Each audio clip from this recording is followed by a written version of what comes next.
अस्सलाम वालेकुम नाजरीन। इस एपिसोड के आगाज में हम देखते हैं कि जौहर वजीर शहवार और सिपाहियों को लेकर उस मकाम तक पहुंचता है जहां पर सोना छुपाया गया था और वहां पहुंचकर वजीर शहवार से कहता है, वजीर हजरत आखिरकार हम पहुंच गए। ये महल के खंडरात हैं। जबकि शेरकू अपने सिपाहियों और साथियों के हमरा छुप कर ये सारा मंजर देख रहा होता है। और फिर इधर घोड़ों से उतरने के बाद वजीर शहवार कहता है उसे बुलाओ ताकि वो आकर देखे। और फिर जौहर खजाने की खोज लगाने वाले से कहता है, आओ और अपना हुनर दिखाओ। अगर हमें वो नहीं मिलता जिसका तुमने वादा किया था तो तुम मुश्किल में पड़ जाओगे, ये जान लो। इस पर वो शख्स कहता है, मुझे कुछ वक्त दें, मुझे घूमना पड़ेगा। ये कहते साथ ही वो वहां से रवाना हो जाता है। और फिर जौहर वजीर शहवार से कहता है, वजीर मैंने आखिरकार आपसे अपना वादा निभाया। इसके साथ ही शेरकू अपने साथियों और सिपाहियों के हमरा उनकी जानब दौड़ पड़ते हैं। उन्हें अपनी जानब आता हुआ देखकर वजीर शहवार के रंग उड़ जाते हैं और निहायत गुस्सा आता है और वो अपनी तलवार बेनियम करते हुए कहता है, अल्लाह तुम्हें गारत करे, हम जाल में फंस गए हैं। खजाने की खोज लगाने वाला छुप कर ये सारा मंजर देख रहा होता है और उस लम्हे को याद करता है जब एक खुफिया गार के अंदर काजी फाजल छुपकर उसे मिलने आया था और उससे कहा था, आपको उन्हें कुछ भी महसूस नहीं होने देना चाहिए। जब आप खंडरा तक पहुंच गए तो कोई बहाना करके दूर चले जाएं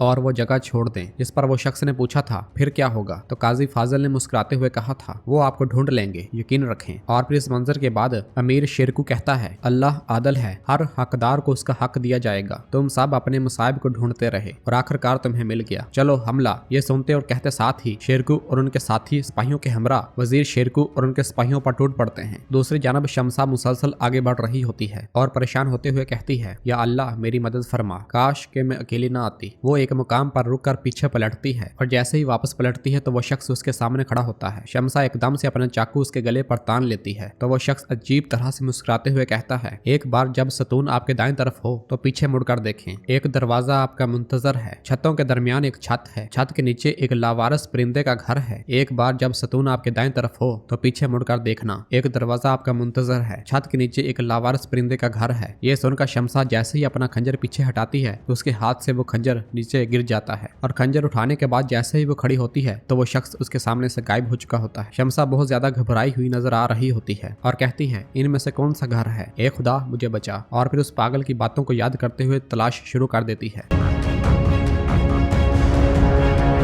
उधर मलक मियदोद मुसलसल वजीर शहवार के सिपाहियों को काट रहा होता है, जबकि वजीर शहवार भी कुछ जंगी सिपाहियों को शहीद कर देता है। अमीर शेरकू और यारोकी की तलवार भी आबो ताब से चल रही होती है। शहवार के सिपाही मुसलसल कटते ही चले जाते हैं। जौहर भी जंगी सिपाहियों को शहीद करते हुए आगे बढ़ रहा होता है और भागते हुए अपने घोड़े के पास पहुंच जाता है और वजीर शहवार को आवाज देते हुए कहता है, वजीर हजरत आ जाएं। यह सुनते साथ ही वजीर भी जब उसकी जानब भागता है तो मलक मियदोद कहता है, शहवार फरार हो रहा है। मगर शहवार घोड़े पर सवार होते साथ ही जौहर के साथ निकल जाता है और शेरकू उसके पीछे भागते हुए कहता है, तुम अपनी तकदीर से बच नहीं सकते शहवार। ये कहते साथ जैसे वो उसके पीछे भागते हैं तो शहवार के सिपाही मजाहमत करते हैं, मगर अमीर शेरकू उन्हें पिछाड़ देते हैं और इसके बाद नहीं रुकते और अपने घोड़े पर सवार होकर वजीर शहवार के पीछे जाते हैं। इधर शमसा मुसलसल वो घर तलाश कर रही होती है। दूसरी जानब बालन भी सलाहुद्दीन अयूबी के हमरा एक गार में से आगे बढ़ रहा होता है जहाँ पर सलीबी सिपाही दीवारों के साथ बंधे हुए होते हैं। सलाहुद्दीन अयूबी उससे पूछते हैं, ये कौन है? तो बालन बताता है कि इन सूरमाओं को इनकी सजा मिल रही है। ये जगह कदीम वक्तों में ईसाईयत के दुश्मनों के लिए सजाए मौत के तौर पर इस्तेमाल होती थी। अब सूरमाओं ने उन शोरवीरों को पकड़ा हुआ है जिन्होंने यहाँ हुक्म अदुली की थी। 3 दिन और 3 रात के बाद वो एक इस्लाह की शक्ल में जिंदान से निकल गए।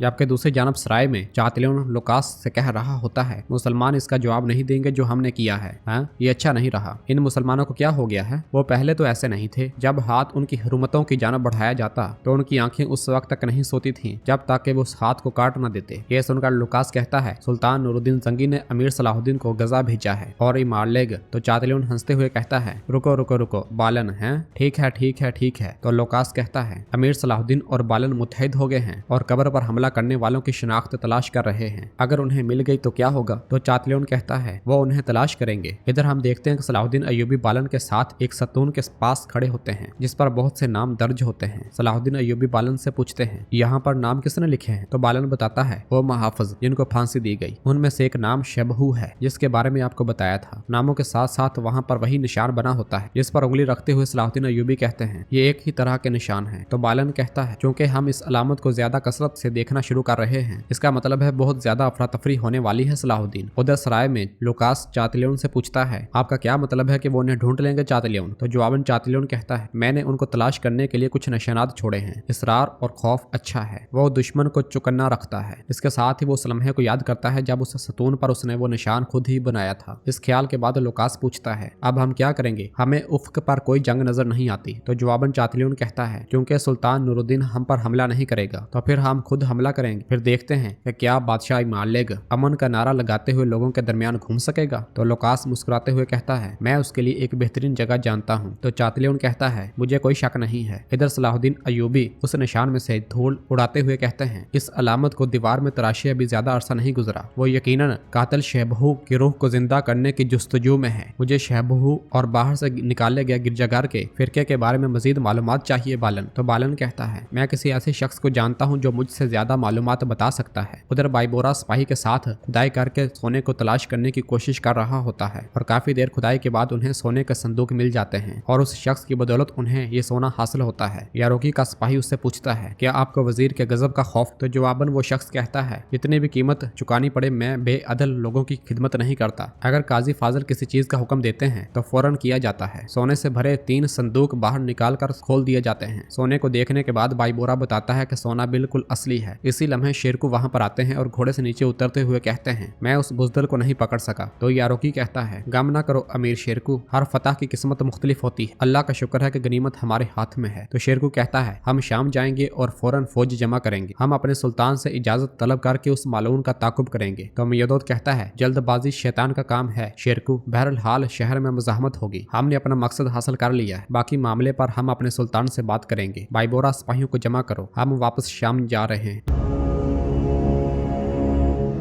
तो दूसरी जानब कुदस में बादशाह इमालिक विलियम से पूछता है, क्या हमारा पैगाम नूरुद्दीन तक पहुंच गया है? तो विलियम बताता है, उसे महल में पहुंचा दिया गया है। जल्द ही बालन की खबर भी सुल्तान नूरुद्दीन तक पहुंच जाएगी। तो इमालिक कहता है, अगर वो हम पर कत्ल का इल्जाम लगाते हैं तो इसका मतलब है कि जंग हमारी दहलीज पर है, हमें तैयार रहने की जरूरत है। इसी लम्हे सिपाही वहां पर आकर कहता है, मलका मैला आ गई है जनाब। बादशाह की इजाजत मिलता साथ ही मैला वहां पर आती है। उसे देखकर इमालिक कहता है, आह मलका मैला, आपका नाम क्या था? क्या मुझे आपको हुमैरा खातून कहना चाहिए? मैंने आपको हमारे दुख बांटने की दावत दी है। तो मैला कहती है, आपको उस दोस्त का गम है जिसे आपने मुश्किल तरीन काम के लिए भेजा, लेकिन आपने उसके जनाजे में भी शिरकत करने की जहमत ना की। अगर जंगियों को मिस्र से बाहर ना निकाला गया होता तो मैं अमीर सलाहुद्दीन को कत्ल करके अपने शोहर का इंतकाम ले चुकी होती। तो जवाबन इमाले कहता है, हम ये करेंगे मैला, आपको इसमें बिल्कुल भी शक नहीं होना चाहिए। बराए करम किले जाएं और अपने किले की अच्छी तरह देखभाल करें। मैला जैसे ही कुछ कहने लगती है तो इमाले कहता है, आराम से मैला, आराम से। इसके साथ ही मैला गुस्से से वहां से चली जाती है। उधर शमसा दीवाने की बातों को याद करते हुए घर तलाश कर रही होती है। इसी लम्हे उसे घर मिल जाता है और वो खुश होते हुए उस घर में दाखिल हो जाती है। वो अंदर दाखिल हो ही रही होती है कि मोतियों का एक डब्बा